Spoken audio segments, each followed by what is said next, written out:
कहाँ तक हो गया मेरा नोट्स? लास्ट क्लास में क्या है? कॉलेज आया कि नहीं? क्या कर रहे हो?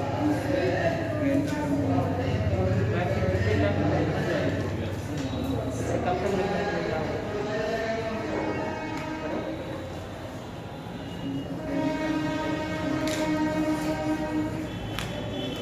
देखिए एक आपने फॉर्मूला ये पढ़ा होगा, Q बराबर के ए T1 minus T2 T divide by L।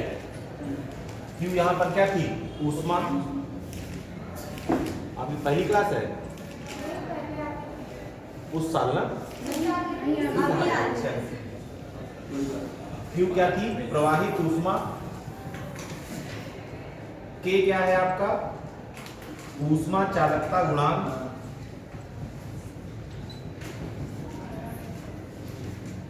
A क्या है? क्षेत्रफल। T क्या है? समय। L क्या है? लंबाई। एक आपने और पढ़ा था क्या? ऊष्मीय धारा। ऊष्मीय धारा क्या थी? ऊष्मा प्रवाह की दर, यानी कि Q बटे T। Q बटे T इसी फॉर्मूले में देखो Q और बटे T कर दो जरा, इसको दिखाते थे किससे? H से। तो कितना बचता था? केवल Ka T1 minus T2 divide by L। यहाँ T1 माइनस T2 क्या है? T1 है एक सिरे का ताप, T2 है दूसरे सिरे का ताप। तो बड़े में से छोटे को क्या कर देना है? घटा देना है। इसके बाद आपने पढ़ा था क्या? ऊष्मीय प्रतिरोध। दिन काफी हो गए इसलिए मैं एक बार रिवाइज करा दे रहा हूँ। R की वैल्यू क्या दी थी? L बटे Ka। आती थी कि नहीं? और बताओ जरा क्या क्या पढ़ चुके थे उस दिन लास्ट में? ये नया टॉपिक था एक हीट ट्रांसफर का। इसमें हम लोग पढ़ रहे थे पहले चालन यानी कि कंडक्शन। उस कंडक्शन के ये फॉर्मूले हैं। ऊष्मीय प्रतिरोध के बाद थर्मोडायनेमिक्स का पढ़ा रहे हैं क्या? थर्मोडायनेमिक्स पढ़ा रहे हैं? थर्मोडायनेमिक्स से पहले सर दो संयोजन पढ़े थे ऊष्मा चालक गुणांक। हाँ, समांतर जब श्रेणी क्रम संयोजन में जाते थे तो जो ये प्रतिरोध हैं ये उसी तरह ऐड होते थे जिस तरह क्या ऐड होते हैं आपके वहां पर ओम्स लॉ वाले प्रतिरोध, विद्युत वाले प्रतिरोध। और यहाँ पर सीरीज में जब के निकालते थे तो कितना होता था?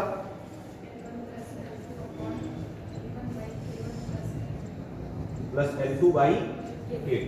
इसी तरह क्या होता था हमारा? समांतर क्रम संयोजन। उसमें 1 अपॉन क्या होता था? Rp is equal to 1 by R1 plus 1 by R2। और K जब निकालते थे पैरेलल में तो क्या था?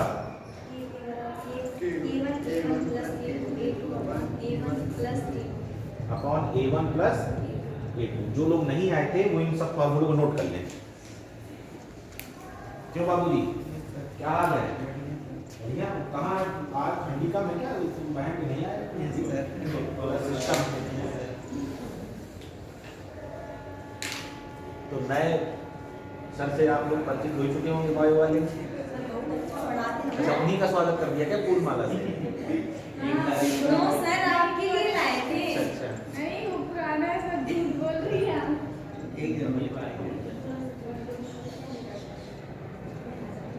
अभी पहली क्लास उन्हीं में ली है ना? तीन क्लास हो चुकी ना उनकी, सोम मंगल बुध। सही चल रहा है सिस्टम? क्यों सही चल रहा है? हाँ सर चल ही रहा है। अच्छा नहीं है। अब सर बहुत अच्छा।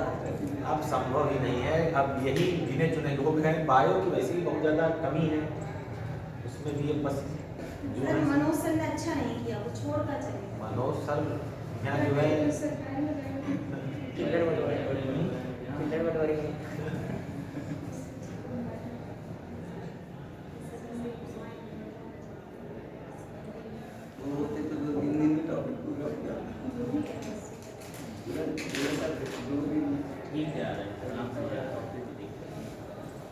संभवतः कुछ दिनों में अब हम भी जो है छोड़ने वाले हैं। आप जा रहे हैं तो हम भी कोचिंग ही बंद कर देंगे। हाँ सर ऐसे ही हो सकता है कोई और अच्छा आ जाए।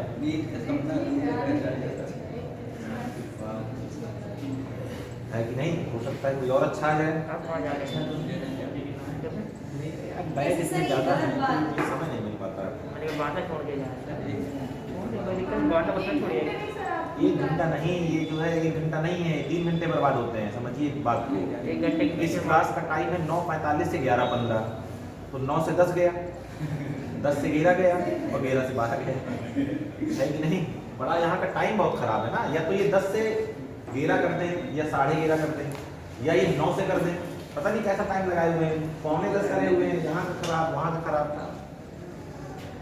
हो गया ये। अब इसके कुछ क्वेश्चन करने हैं। अच्छा, श्रेणी क्रम संयोजन में याद करिए क्या होता था।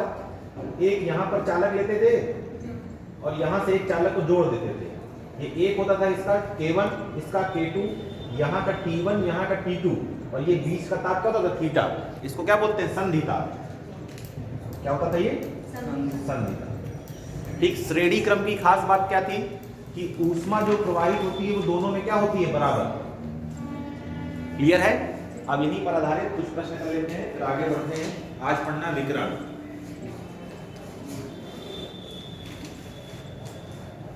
प्रश्न लिखिए।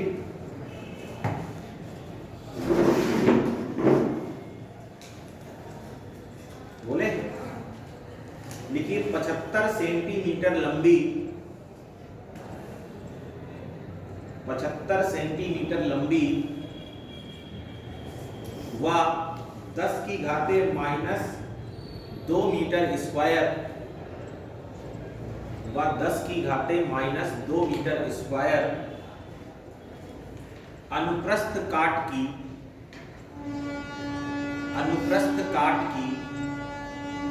धातु के छड़ के अनुप्रस्थ काट की धातु के छड़ के एक सिरे को गर्म किया जाता है, एक सिरे को गर्म किया जाता है, फुल स्टॉप। लिखिए स्थायी अवस्था में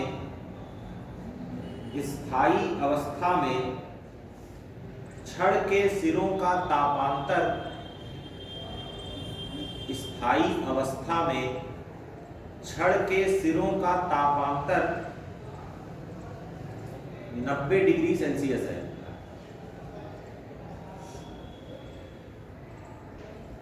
अच्छा, जो लोग नए हैं उनको बता दूं, पुराने वालों तो तुम पिछले सेशन के हो ना। जो शेड्यूल ये आपका बन के आता है, ये इसी स्टाइल में बन के आता है। जैसे पिछली बार जो हम लोग का एक्सपीरियंस रहा, जैसे पहले आप लोग पढ़ते जाते हैं, इसके बाद एग्जाम से लगभग 1 महीने पहले 1-1.5 महीने तक केवल रिवीजन क्लासेस चलती हैं। तो जब रिवीजन क्लासेस चलती हैं तो हम क्या करते हैं, जैसे हमने को पढ़ा दिया, रिवीजन क्लासेस में हम सीधे प्रीवियस ईयर के नीट के पेपर उठाते हैं। तुम अगर ऑनलाइन क्लास करते रहे हो तो उसमें तुमने देखा होगा प्रीवियस ईयर की जैसे जो टॉपिक लगा है उसका टॉपिक के पूरे क्वेश्चन, उस टॉपिक से इतने क्वेश्चन नीट में आए हुए हैं, या पिछले साल तो नीट IIT कंबाइंड चलती थी, तो जो IIT में आए हुए हैं वो सारे क्वेश्चन हम लोग करते थे प्रैक्टिस के रूप में। यहाँ पर अभी क्या समस्या है, यहाँ पर अभी हम बहुत ज़्यादा क्वेश्चन इसलिए नहीं कर पाते हैं क्योंकि समय की क्या है, बहुत कमी है, थ्योरी ही नहीं पूरी हो पा रही, कॉन्सेप्ट ही नहीं पूरा हो पा रहा। तो क्वेश्चन अच्छा मालूम भी चल चुका है कि क्वेश्चन के लिए टाइम अलग से मिलता है रिवीजन के नाम पे। तो जो ज़्यादातर क्वेश्चन है वो सब हम लोग कहाँ करते हैं? बाद में। अभी केवल ये कि आपने कॉन्सेप्ट पढ़ा, उसके 1-2 क्वेश्चन कर लिए, तो आपको बेसिक आइडिया हो गया कि इस टॉपिक से इस तरह के क्वेश्चन बन सकते हैं। क्लियर है बात? कहाँ तक लिख लिया? तापांतर 90 डिग्री सेल्सियस, फुल स्टॉप। यदि धातु का ऊष्मा चालकता गुणांक, यदि धातु का ऊष्मा चालकता गुणांक 80 कैलोरी इस तरह लिखना है, 80 कैलोरी प्रति सेकंड मीटर डिग्री सेल्सियस, यही मात्रक था ना सेल्सियस हो तो गणना कीजिए। नंबर 1, छड़ का ऊष्मीय प्रतिरोध।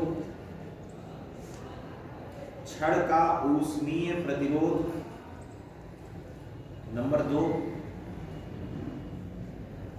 ऊष्मा स्थानांतरण की दर।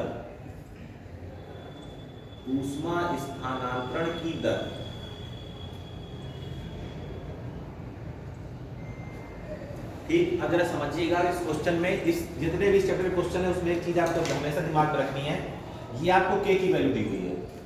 एल दिया है कितना 75 सेंटीमीटर, ठीक, और ए दिया है आपको 10⁻⁻² मीटर स्क्वायर। ठीक, समझिएगा जरा बात को कि आगे कैसे बढ़ना है। देखो पहले में तुमको निकालना है प्रतिरोध, तो वो लिखा है फॉर्मूला, एल दिया है, ए दिया है, के दिया है। ठीक, सबसे मेन चीज यहाँ पर क्या है, इनके मात्रक समझिएगा ध्यान से। एल है सेंटीमीटर में, ए है मीटर में, तो बात ये आती है कि किसको किस में बदले। तो इसके लिए आपको हमेशा ध्यान देना है कि के का मात्रक क्या है। ठीक, समझिएगा जरा ध्यान से, नीचे पढ़िएगा हमेशा, सेकेंड मीटर डिग्री सेल्सियस। अगर के मात्रक में नीचे मीटर दिया है तो सेंटीमीटर को मीटर में बदल लीजिए। समझिएगा बात को, अगर के मात्रक में क्या दिया है मीटर, तो यहां पर जो दो एल और ए आ रहे हैं इनको आपस में चेंज कर लीजिएगा, किसमें, दोनों को मीटर में। के मात्रक के हिसाब से काम करना है। अगर के मात्रक में नीचे सेंटीमीटर दिया है तो ये मीटर को किसमें बदलेंगे, फिर सेंटीमीटर। समझ रहे हैं कि नहीं?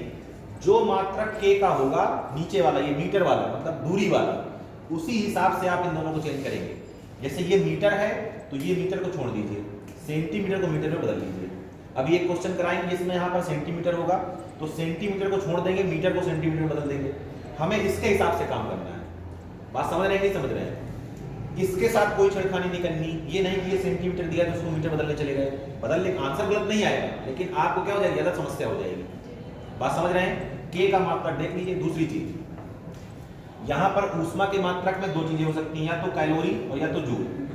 तो अगर यहाँ पर कैलोरी दिया हो तो लास्ट में जो आप आर निकालेंगे उसके मात्रक में कैलोरी आ जाएगा। अगर यहाँ जूल दिया होगा तो उसके मात्रक में जूल आ जाएगा। जैसे आर का मात्रक क्या होगा बताओ जरा, लिखा था कि नहीं नोट्स में? देखो, ऊष्मीय प्रतिरोध का मात्रक क्या लिखा था, सेकेंड डिग्री सेल्सियस बटे केवल जूल। तो अगर जूल दिया होगा वहां तो यहां पर जूल आ जाएगा, अगर कैलोरी दिया होगा तो यहां पर कैलोरी आ जाएगा। क्लियर है ना बात? एल और ए के लिए आपको हमेशा किसको ध्यान में रखना है, के को। क्लियर है? देखिए पहले में पूछ रहा है ऊष्मीय प्रतिरोध, एल मालूम है, ए मालूम है, के मालूम है, निकल आएगा। दूसरे में पूछ रहा है ऊष्मा प्रवाह की दर। ऊष्मा प्रवाह की दर ये होती है ऊष्मीय धारा। अगर पूछे प्रवाहित ऊष्मा तो क्यू, ऊष्मा प्रवाह की दर यानी कि ये। कई बार बताया जब भी फिजिक्स में लिखा हो फलाने की दर मतलब फलाने डिवाइड बाय टाइम, ठीक है ना? जैसे कार्य करने की दर शक्ति होती है तो कार्य बटे क्या कर देते हैं, समय कर देते हैं। जहां जहां भी ये मिलेगा बटे टी। तो बोले ऊष्मा प्रवाह की दर या बोले ऊष्मीय धारा, दोनों बातें क्या है, एक H बराबर Q बटे टी, यानी कि इस फॉर्मूले में से T क्या हो जाएगा, गायब हो जाएगा। तो आपको H निकालना है और आपको R निकालना है। मान रखिए, आंसर निकाल लीजिए। T1 माइनस T2 90 दिया है।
सवाल लगा रहे हैं तब तक तो ये सूत्र जितने लिखे हैं सब नोट कर डालो जल्दी से।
साहब को एक लेटर लिखो, श्रीमान मुझे आने में बड़ी देर हो गई, लेकिन मैं चाहता हूँ कि अलग फिर से शुरू से क्लास चलाई जाए। सर इसका मात्रा क्या उसमें धारा का जूल? नहीं यार, झूठ क्यों होगा, निकाल लो ना मात्रा, क्या दिक्कत है? उसमें किलोमीटर का हाँ तो निकाल लो। जूल प्रति सेकंड या कैलोरी प्रति सेकंड? हाँ हमारे सर आर आ रहा है 0.93 और एच आ रहा है 0.93 बोलते हैं उसे। हाँ सर, और एच आ रहा है 96 कैलोरी प्रति सही आ रहा है। हमारा बगल में क्यों नहीं आया? कहाँ है तुम्हारे दोनों जोड़ीदार? वो एक नीचे रजिस्ट्रेशन कर रहा है और कहाँ नीचे? वैक्सीनेशन का किस चीज़ का रजिस्ट्रेशन? धान बेचने जाना है उसको। तो यहाँ कहाँ कर रहा है? जी भाई क्या कह रहा था क्लास में बैठूंगा तो सर कुछ कहना नहीं लगेगा। सही। कौन से करता है? और दूसरा दूसरा घर पे बीमार कौन? अच्छा, हाथ कौन अभी चला है? मनु से। सबका आ गया? क्यों सबका आ गया? नेक्स्ट क्वेश्चन लिखिए, तुम भी लिखना दिया, नोट हो गया तुम्हारा? क्वेश्चन लिखिए, समान लंबाई, क्वेश्चन लिखिए, समान लंबाई तथा समान परिच्छेद, समान लंबाई तथा समान परिच्छेद की दो छड़ें श्रेणी क्रम में जोड़ी गई हैं, श्रेणी क्रम में जोड़ी गई हैं, फुल स्टॉप। इनके पदार्थों की ऊष्मा चालकताएं, इनके पदार्थों की ऊष्मा चालकताएं 2:3 के अनुपात में हैं, 2:3 के अनुपात में हैं, फुल स्टॉप। यदि स्थिर अवस्था में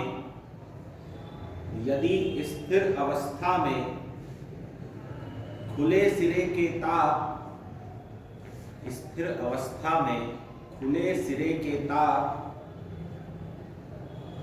100 डिग्री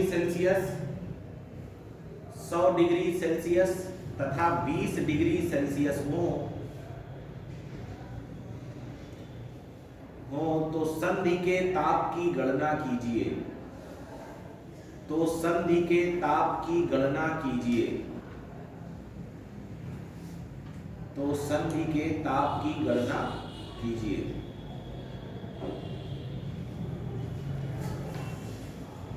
वो देखिए चित्र बना है श्रेणी क्रम का। क्या श्रेणी क्रम में क्या होता है? ऊष्मा जो प्रवाहित होती है वो क्या होती है? दोनों बराबर। तो क्या लिखेंगे? इधर मान लेंगे Q1 और उसमें मान लेंगे क्या? Q2। Q1 बराबर किसके कर देंगे? Q2 के। समझिए जरा, Q1 बराबर किसके कर देंगे? Q2 के। Q1 का मान क्या होगा? देखो K1 A बराबर है दोनों में, A को छोड़ दीजिए, इसको मान लीजिएगा T1 थीटा। तो यहाँ क्या लिखेंगे? T1 minus theta. तो देखो ये 100 है और ये कितना है? 20। ये उच्च ताप है, यहाँ से क्या होगा? प्रवाहित होगा यहाँ। तो 100 माइनस T बटे L को L रहने दीजिएगा, बराबर Q2 में क्या लिखेंगे? K2A T माइनस 20 बटे L, और ये T दोनों में रहेगा। देखो T कट जाएगा, A कट जाएगा, L कट जाएगा। समझ रहे हैं कि नहीं? आपके पास केवल क्या क्या बचेगा? यहाँ बचेगा K, यहाँ बचेगा 100 माइनस थीटा, और उस तरफ बचेगा K थीटा माइनस 20। अब कह रहा है K1 और K2 किस में? 2:3 में। तो यहाँ वाले को 2 मान लेना पहले वाले को, और वहाँ वाले को क्या मान लेना? 3 मान लेना। आंसर निकाल लेना, थीटा का मान निकल आएगा। मैं समीकरण बना देता हूँ। क्या हुआ? समझे तो बड़े अच्छे हैं, बोल जाएगा। देखिए क्या लिखेंगे इसमें सवाल में? श्रेणी क्रम में Q1 बराबर Q2। Q1 का मतलब क्या है? K1 A1। अब देखो इस तरह का चित्र होगा ये, यहीं पर क्या दिया है? 100, और यहाँ पर क्या दिया है? 20। खुले सिरों का ताप। तो ये सिरा क्या है? खुला, और ये क्या है? ज्वाइंट, संधि का ताप पूछ रहा है। तो क्या लिखेंगे? 100 माइनस थीटा, यहाँ पर T और बटे क्या है? L1 बराबर K2 और यहाँ क्या है A2। आओ आओ, कितने में सौदा हुआ? नहीं अंदर रजिस्ट्रेशन होगा सर। अच्छा, थीटा माइनस 20 T बटे L2। देखिए आपसे क्वेश्चन में कहा है समान लंबाई और समान परिच्छेद, यानी कि A1 और A2 बराबर है तो कट जाएंगे, L1 L2 बराबर है कट जाएंगे। ठीक, कह रहा है कि जो इनकी चालकताएं हैं K1 बटे K2 वो किसमें है 2:3 में। तो K1 को क्या मान सकते हैं 2 और K2 को 3। गणित के हिसाब से सरासर गलत है। अनुपातिक मान माने अनुपात मानने का मतलब होता है कि K1 बराबर मानिए 2 और कोई कांस्टेंट K, K2 बराबर मानिए कोई 3 और कोई कांस्टेंट K। अब जब आप इनका अनुपात निकालेंगे तो K से K कट जाएगा, कितना आ जाएगा 2:3। भाई अगर किसी का अनुपात 5:6 दिया है तो इसका मतलब थोड़ा ना है कि उसका मान 5 और 6 हो सकता है 5-6 हो, लेकिन अगर मान लो 25/30 होता तब भी तो अनुपात कितना आता 5/6 आता ना। तो आपको ये नहीं मालूम है कि इनके साथ कौन सा फैक्टर जुड़ा हुआ था, तो जो भी फैक्टर जुड़ा है वो कॉमन होगा तभी कटा होगा। जैसे यहाँ पर 5 और नीचे भी 5, देखो 25/30 है, 5 से 5 कटा होगा तब जाके क्या मिला होगा 5/6। तो आपको क्योंकि संख्या ओरिजिनल नहीं मालूम इसलिए क्या करते हैं K1 बराबर कुछ 2 और कुछ कांस्टेंट, जो यहाँ माना वही यहाँ माना ताकि कट जाए। तो यहाँ पर देखिए क्या हो जाएगा 2K 100 माइनस थीटा बराबर 3K थीटा माइनस 20। K से K चला जाएगा, इस समीकरण को हल कर लेंगे, थीटा का मान निकल आएगा। निकाल लीजिए, गुणा करा दीजिएगा 200 माइनस 2 थीटा और 3 थीटा माइनस 60। थीटा दिया एक तरफ, संख्या एक तरफ, आंसर निकाल लीजिए।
डिवाइड तो करो।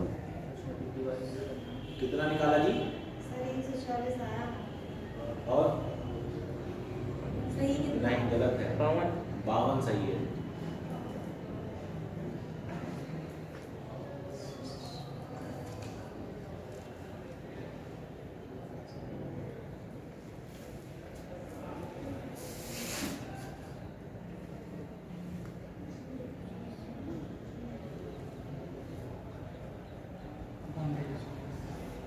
आगे हाँ सर आया।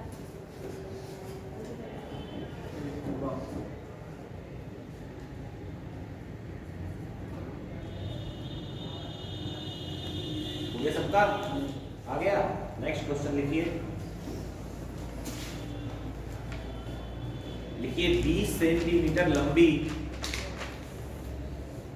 20 सेंटीमीटर लंबी तथा 4 सेंटीमीटर व्यास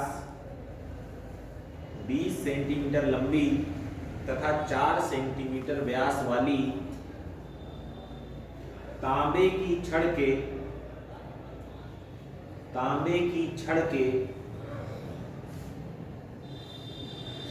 ऊष्मीय प्रतिरोध की गणना कीजिए फुल स्टॉप। तांबे का ऊष्मीय चालकता गुणांक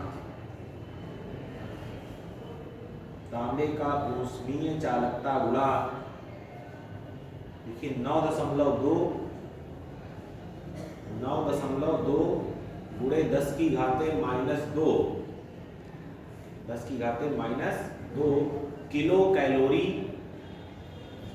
किलो कैलोरी बटे सेकेंड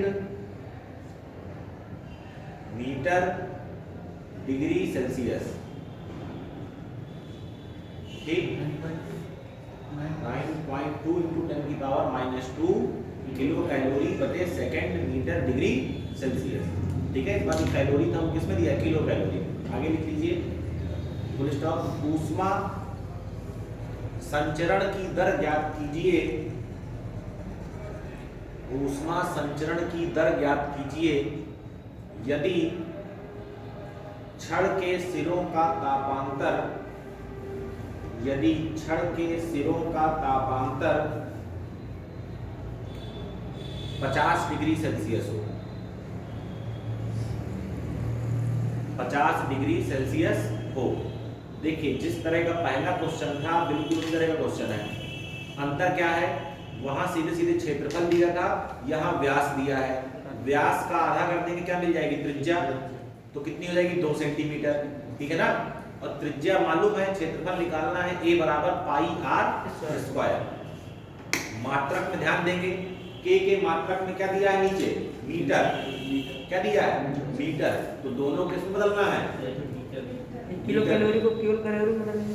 अगर किलो कैलोरी को कैलोरी बदलते हैं तो आंसर कैलोरी में आएगा, नहीं बदलते हैं तो किलो कैलोरी में आएगा। तो बदलिए और चाहे ना बदलिए, कोई दिक्कत नहीं। ठीक, बस ये मीटर सेंटीमीटर में ध्यान दीजिएगा। जिस हिसाब से क्या होगा, के का मात्रक, उसी हिसाब से आप बाकी चीजों को रखेंगे। के में मीटर दिया है तो दोनों को मीटर में बदल लीजिए।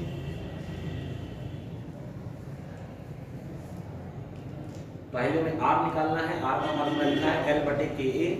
दूसरे में ऊष्मा संचरण की दर यानी कि H निकालना है।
आर बराबर 10 कुछ आ रहा कितना आर बराबर कितना आ रहा है?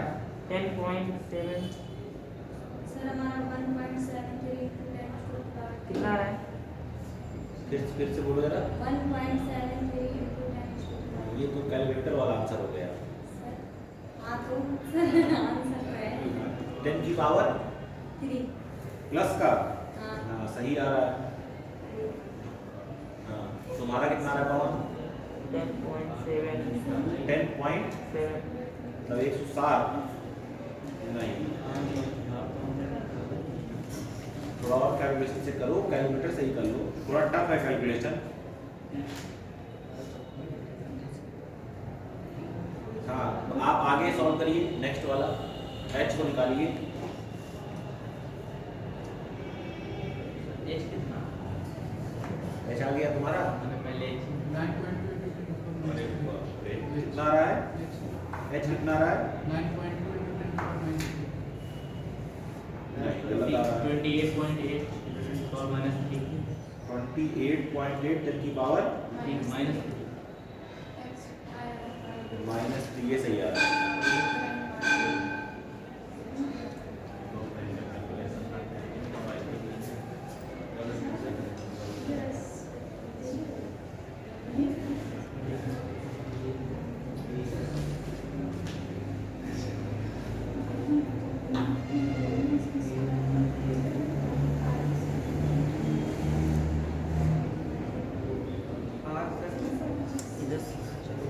आर आ रहा है 1.73 10 की पावर 3।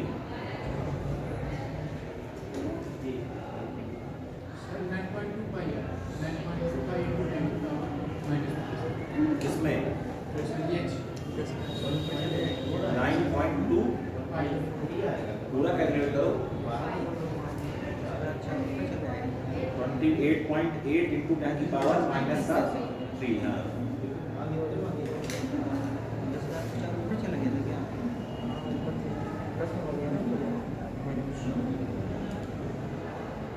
एक मतलब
भी आज लगवानी है क्या? हाँ रजिस्ट्रेशन हमने कर दिया था डिस्ट्रिक्ट हॉस्पिटल में, लेकिन यहाँ लगा रहे हैं ऑनलाइन हो जाएगा।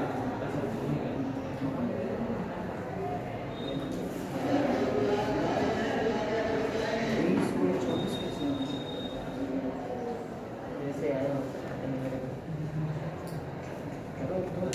कैसे आ गया इसके बाद मैं देखो तुम लोग का आंसर नहीं आया? आ गया? बताओ जरा कैसे कैलकुलेटर से सॉल्व किया है? अरे जिसने भी सॉल्व किया उसको बताओ। कैलकुलेटर में भी दिमाग लगता है। सही बात है।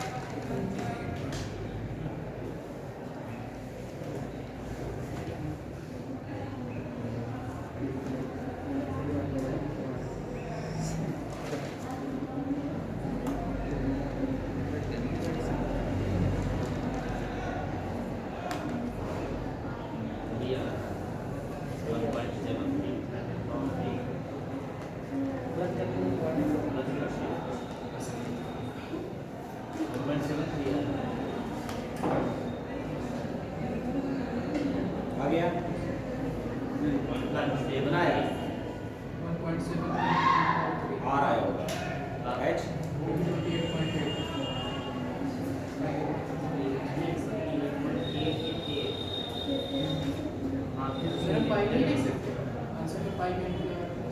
देखो डिस्क्रिप्टिव क्वेश्चन तो होना नहीं है कि तुम पाई लिख के चले आओ, ऑब्जेक्टिव में तो ऑप्शन आएगा, तो तुम्हें ऑप्शन देखना पड़ेगा। अगर पाई के टर्म में ऑप्शन है तो पाई लिखेंगे, और अगर न्यूमेरिकल में न्यूमेरिक डिजिट दी है तो फिर उसको मल्टीप्लाई करना पड़ेगा। ऑब्जेक्टिव में अपने मन का नहीं हो पाता ना।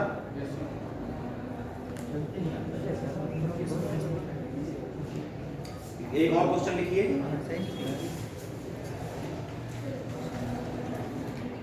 लिखिए जरा ध्यान से लिखिए। एक प्लेट के क्वेश्चन लिखें। एक प्लेट के अनुप्रस्थ काट का क्षेत्रफल,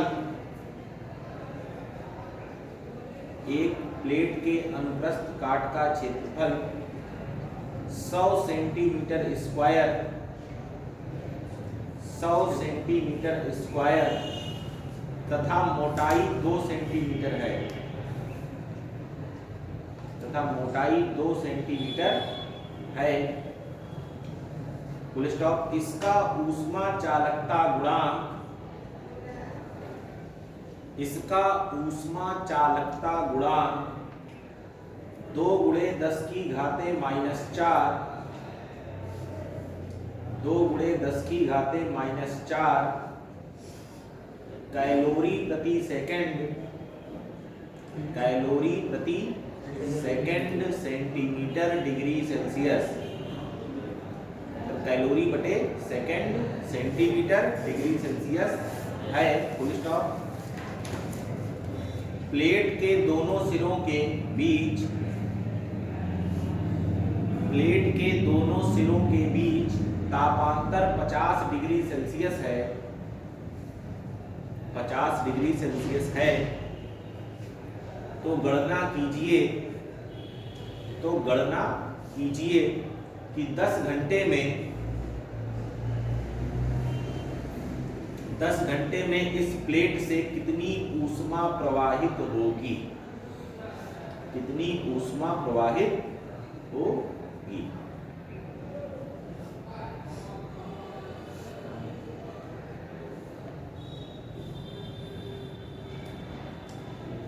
ठीक है।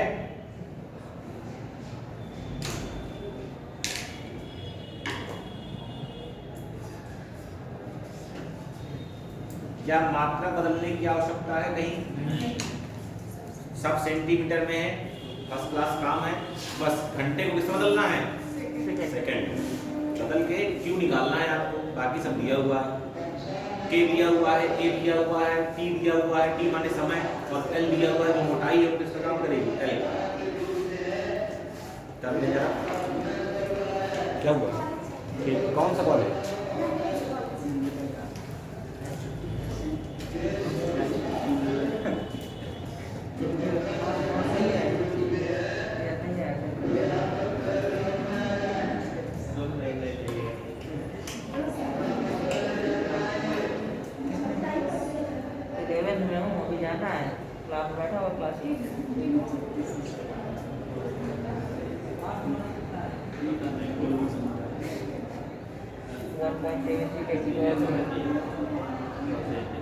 अगर यार ये सब सही है तो फिर आंसर क्यों नहीं आता है? गड़बड़ हो रही है। अपनी गलती खुद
इतना ही आ गया नहीं ये कितना आया था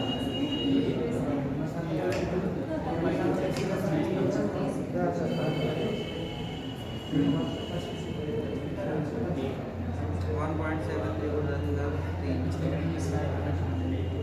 कितना आ रहा है आंसर? नहीं क्या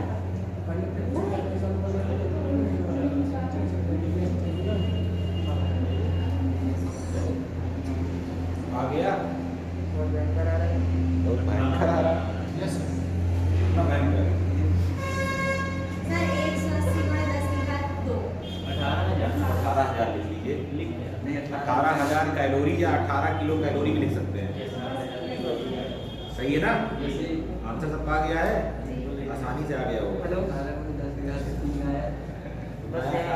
ठीक है अरे प्रकाश सर के पास प्रकाश सर के पास कोचिंग का काफी तो नहीं दे रहा है होगा आ गया था चलो अब इसको मिटाएं जी सर अब हेडिंग डालिए विकर्ण अच्छा आप वैक्सीनेशन होगा इस पे अभी नहीं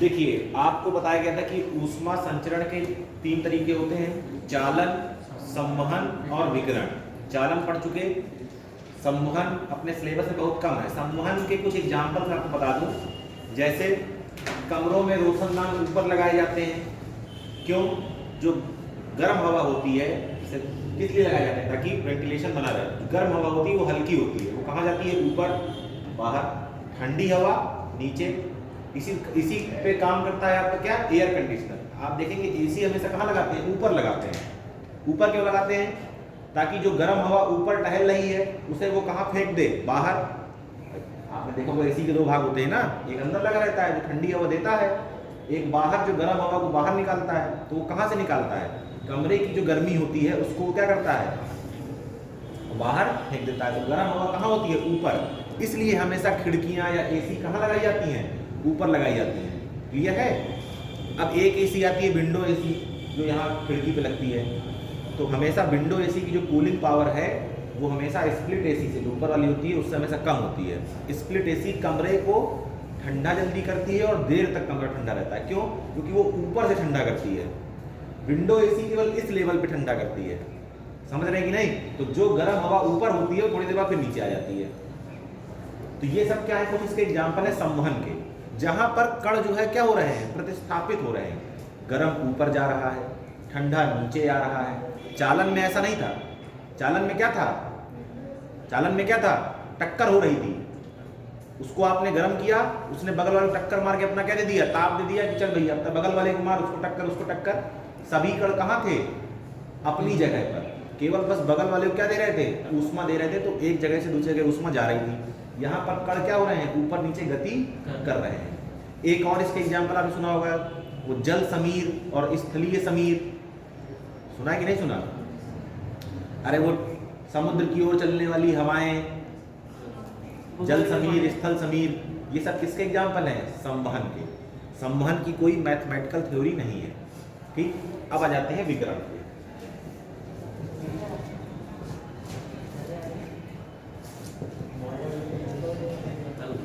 विकिरण सबसे खास तरीका है क्यों खास है क्योंकि विकिरण के लिए किसी भी माध्यम की आवश्यकता नहीं होती कैसे जैसे आपने देखा संवहन वायु में हो रहा है कुछ ना कुछ माध्यम चाहिए चालन देखा कोई क्या चाहिए चालक पदार्थ चाहिए ठोस चाहिए कॉपर अल्युमिनियम ये सब चाहिए विकिरण के लिए कुछ नहीं चाहिए विकिरण के लिए कुछ नहीं चाहिए आराम से आप जानते हैं सूर्य की किरणें आती हैं वहां से तो रास्ते में क्या है कुछ नहीं है निर्वात है आराम से चलते हुए चली जाती हैं ठीक है ना ये सूर्य से जो रोशनी आ रही है सब क्या है विकिरण है विकिरण के कुछ नियम हैं विकिरण के क्या है कुछ नियम विकिरण के नियम ये कहते हैं कि कोई भी पिंड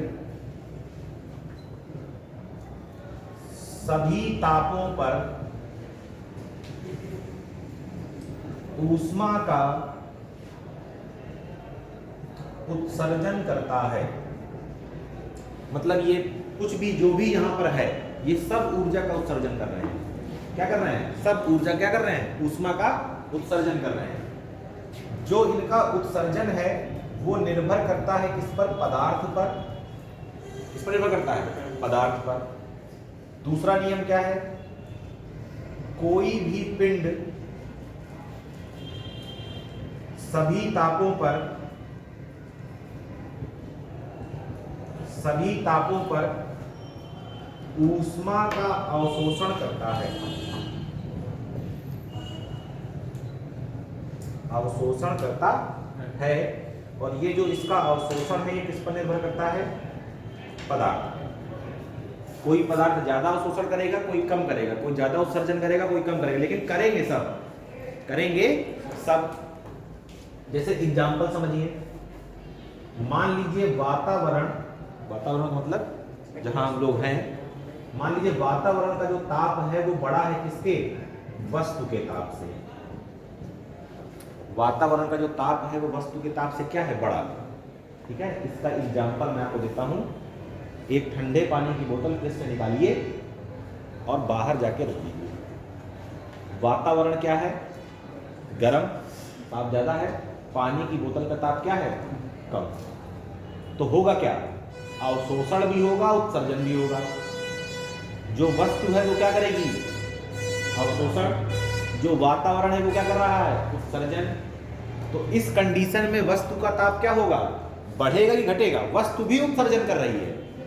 वस्तु क्या कहा नियम ने? उत्सर्जन भी करेंगे, अवशोषण भी करेंगे।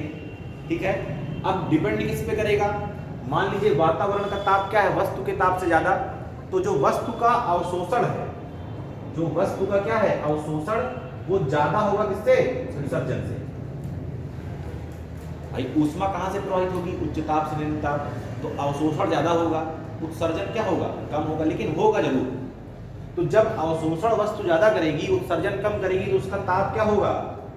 बढ़ जाएगा। अरे ऊष्मा का अवशोषण आप करेंगे तो आपका ताप बढ़ेगा कि नहीं? धूप पे खड़े हो जाओ, गर्म हो जाएगा शरीर कि नहीं गर्म होगा? क्यों? ऊष्मा क्या कर रहे हैं आप? अवशोषित कर रहे हैं। अगर वातावरण का ताप कम हो किसके ताप से? वस्तु के ताप से, तो इस बार जो उत्सर्जन है वो ज्यादा होगा कि नहीं? इससे अवशोषण से। एक गर्म चाय को लाइए, कमरे में रख दीजिए, वातावरण का ताप क्या है? कम, चाय का ताप क्या है? ज्यादा। उत्सर्जन ज्यादा होगा, अवशोषण क्या होगा? कम। तो चाय क्या हो जाएगी? ठंडी। यानी कि जो वस्तु का ताप है वो क्या हो जाएगा? कम हो जाएगा। क्लियर है? ऐसी कंडीशन, कौन सी कंडीशन?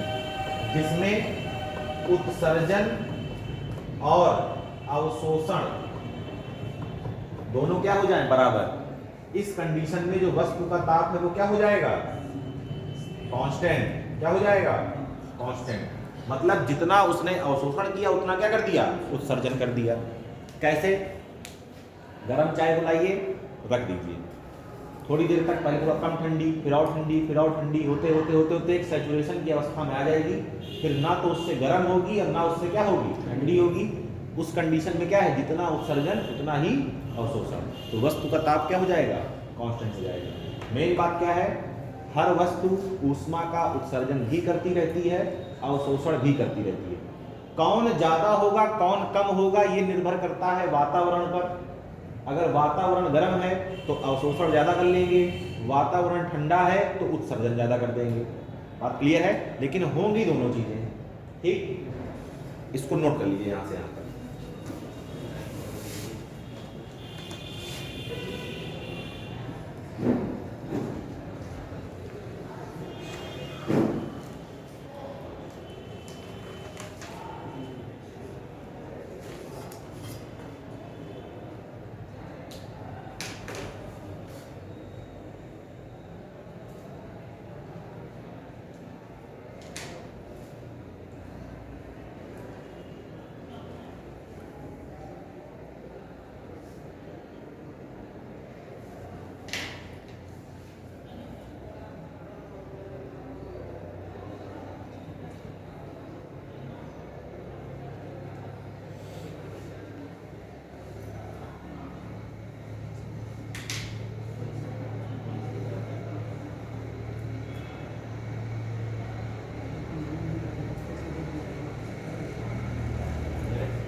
हो गया?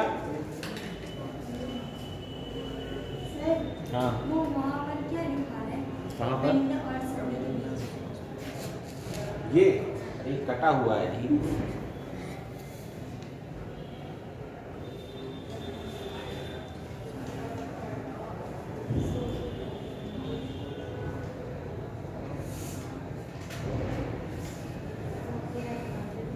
सर आप किसी डोज लगवा लीजिए, क्या हुआ? आप किसी डोज लगवा लीजिए। तीसरी लगवा ली। इसी भी लगती है कोवैक्सीन है, आपने कोविशील्ड लगवाई होगी स्पुतनिक लगवाई है। उसने और क्या? हम तो आई कोवैक्सीन स्पुतनिक लगवाई है। मानना पड़ेगा, लखनऊ। नौ से लगवाया। सर अब ओमिक्रॉन की भी वैक्सीन लगेगी। अरे पता। वैसे भी कोई भी वैक्सीन जो लगती है उसकी जो लाइफ होती है वो 6 से 7 महीने ही होती है। तो वैक्सीन इसलिए हिसाब से बनाई जाती है कि वैक्सीन लगने के 6-7 महीने तक में स्थिति नियंत्रण में आ जाएगी। लेकिन कोरोना ना हो गया साला, पता नहीं क्या हो गया जो है कि हर 2 महीना में नए नए कोरोना आ रहे नहीं हैं। नहीं भाई, अभी डेल्मी क्रोन आ गया। एक अभी डेल्टा और उसके बाद अभी एक और मैं पढ़ रहा था जो है पता नहीं क्या आ नहीं, गया। ओमिक्रॉन और फैमिली डेल्टा को आई है। डेल्टा वेरिएंट को मिला के डेल्मी क्रोन बना लिया है। अच्छा। सर इनकी पूरी जो दोनों फैमिली भूल आई जाता है। है उसे डेल्मी क्रोन बोल देते हैं। कुल मिला के ये है कि अब 4-6 सालों तक कोचिंग स्कूल इसी तरह चलते रहेंगे, मरे मरे। जो ना इस दौरान सर जो डॉक्टर बनेंगे वो सबसे अनइंटेलिजेंट होगा।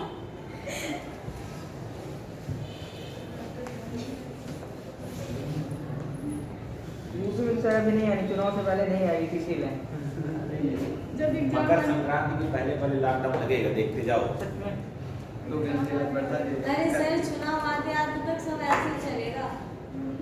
अभी इसी महीने लॉकडाउन लगेगा। दिल्ली में तो लग गया, लग गया ना। अरे वो संक्रमित हो गए केजरीवाल। वो अक्सर हो जाता है, बार बार बच भी जाता, मर नहीं जाता। मिशन पावर इमिशन पावर या इमिसिव पावर लिखिए। इमिसिव पावर, उत्सर्जन क्षमता। क्या है उत्सर्जन क्षमता? जैसे मान लीजिए ये कोई क्या है वस्तु है, ये कोई क्या है वस्तु है, उत्सर्जन क्षमता की बात कर रहे हैं, यानी कितनी ऊष्मा ये क्या कर रही है, उत्सर्जन कर रही है, उत्सर्जित कर रही है।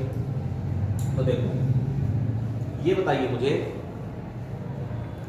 1 लीटर पानी आपने बोतल में भरा, 1 लीटर की बोतल में गर्म पानी, वो ज्यादा ऊष्मा उत्सर्जित करेगा कि पूरी बाल्टी में पानी भर लें वो ज्यादा ऊष्मा उत्सर्जित करेगा? बाल्टी का पानी ज्यादा करेगा, यानी कि जितने ज्यादा क्षेत्रफल में गर्म वस्तु होगी उतना ज्यादा क्या करेगी, उत्सर्जित करेगी। तो जो उत्सर्जित ऊष्मा क्यू है वो किस पर निर्भर करेगी, क्षेत्रफल पर। ठीक। दूसरा क्या है, कितने समय तक आप ऊष्मा उत्सर्जित करवा रहे हैं, कितने समय तक, तो क्यू किस पर निर्भर करता है और टी पर। इन दोनों को अगर मिला देंगे आप तो क्यू प्रोपोर्शनल क्या हो जाएगा, ए टी। ये घटाना है तो एक नियतांक लगाना पड़ेगा, उसे बोलते हैं स्मॉल ई, ए टी, जहां ई क्या है आपकी उत्सर्जन क्षमता, क्या है उत्सर्जन क्षमता, और यहां से ई का फॉर्मूला क्या बनेगा क्यू बटे ए टी। मात्रक लिख सकते हैं जूल, समय का मात्रक सेकंड और इसका मात्रक मीटर स्क्वायर। ये जूल प्रति सेकंड, कुछ जाना जाना लग रहा है, कार्य बटे समय, किसका मात्रक शक्ति का मात्रक, यानी कि वाट, वाट प्रति मीटर स्क्वायर, किसका मात्रक है उत्सर्जन क्षमता का। क्लियर है? उत्सर्जन क्षमता है क्या, कोई वस्तु कितने समय में कितनी ऊष्मा क्या कर रही है, उत्सर्जित कर रही है। चित्र बना लीजिए, इस तरह बनाइएगा थोड़ा सा बढ़िया।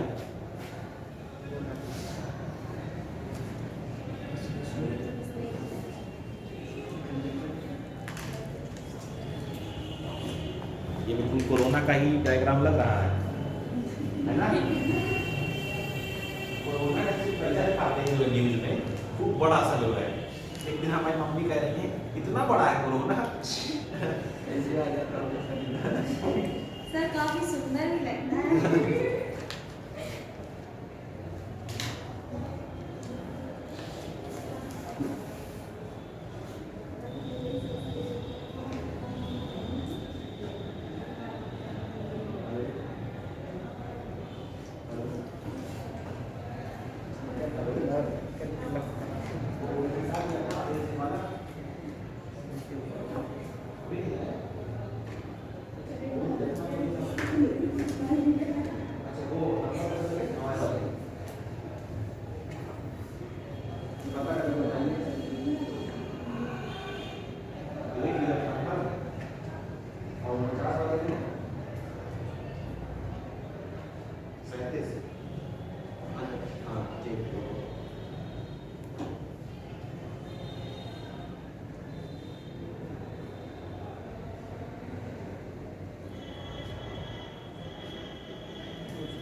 रेडिएशन जो लाइट है उसको बाद में क्या माना गया कि वो वेव है, तो वेव हमेशा लहराते हुए चलती है, इसलिए बना देते हैं इस तरह। बाकी उसमें कोई और उसका विशेष कारण नहीं है, तरंग दिखाने के लिए थोड़ा लहराते हुए। करंट लग गया है।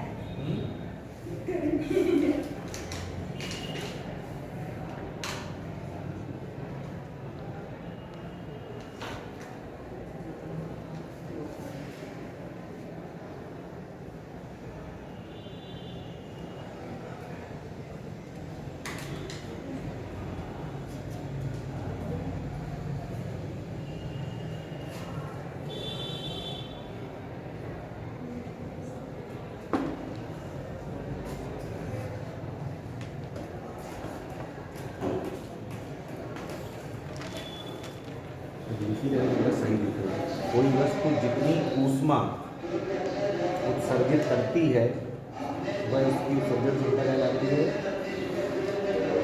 यह क्षेत्रफल तथा समय के अनुक्रमानुपाती होती है। ठीक है, यहाँ तक हो गया सबका? नोट करो जल्दी जल्दी।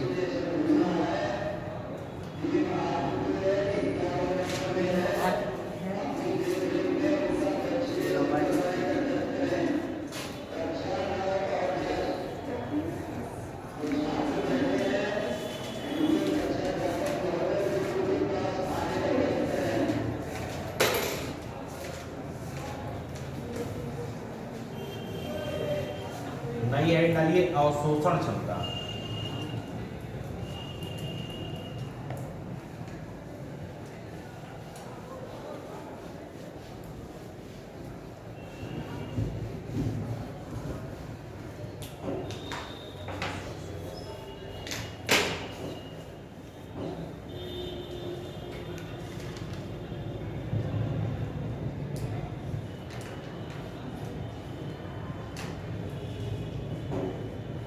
एब्जॉर्प्टिव पावर,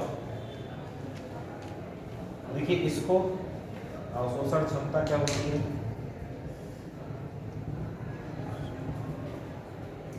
वस्तु द्वारा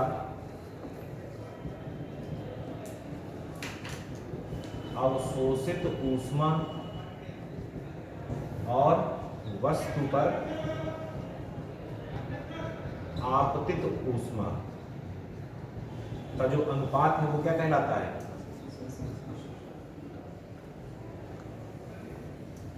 अब इसको आप अपने सिंबल में कुछ भी लिख सकते हैं। अवशोषित को QA और इसको QI। A का मात्रक क्या होगा? क्या होगा? मात्रक विहीन होगा। मात्रक विहीन। ऊपर भी ऊष्मा नीचे भी ऊष्मा, क्या होगा? मात्रक विहीन। देखिए इसको समझिए क्या है ये कुल मिला के मतलब इसका। हमने 100 आपके ऊपर फेंका, आपने 60 लिया तो कितना हो जाएगा? 60 बटे 100 यानी कि कितना? 0.6। समझ रहे हैं कि नहीं? अधिकतम अवशोषण क्षमता कितनी हो सकती है? एक का मतलब जितनी आपतित हो उतनी ही क्या कर ले? अवशोषित कर ले। भाई किसी ने आपको 100 दिया, आपने 60 लिया तो आपने कितना अवशोषित किया? 60% अवशोषित किया, केवल 40% नहीं किया। 60% का मतलब 0.6। तो जो A की अधिकतम वैल्यू हो सकती है, जो A की वैल्यू है वो किस तरह होगी? 0 के बराबर या बड़ा 1 भी ना करें, या 1 के बराबर या 1 से छोटा। छोटे का मतलब तो ठीक है, बराबर का मतलब पूरा क्या कर ले? अवशोषित कर ले। तो जिसके लिए A बराबर 0 है उसको बोलते हैं पूर्ण परावर्तक। परावर्तन सब जानते होंगे, प्रकाश का परावर्तन पड़ा होगा। जब लाइट प्रकाश किरणें आपतित होती हैं तो कहाँ चली जाती हैं? वापस। तो पूर्ण परावर्तक का मतलब है कि जो भी आए सब वापस चला जाए, कुछ नहीं चाहिए। A क्या है? 0। यानी कि कुछ A 0 कब होगा? जब ये टर्म क्या हो? 0। यानी कि अवशोषित ऊष्मा क्या हो? 0। मतलब कुछ भी ऊष्मा को अवशोषित न किया जाए, पूरी क्या हो जाए? वापस परावर्तित हो जाए। और अगर A बराबर 1 है तो पूर्ण अवशोषक। A बराबर 1 का मतलब कब होगा? जब ये दोनों क्या हो जाए? बराबर। मतलब जितनी ऊष्मा पड़े पूरी क्या कर ले? अवशोषित कर ले। ठीक है ना? इसका एग्जांपल कोई बता सकते हैं? आदर्श प्रश्न का ब्लैक बॉडी, अगर नाम सुना हो आप लोगों ने पढ़ते समय पहले। ब्लैक बॉडी पढ़ेंगे उसके बारे में। आदर्श प्रश्न का कैसे पढ़ेंगे?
हो गया? ठीक, मिलते हैं बाकी कल।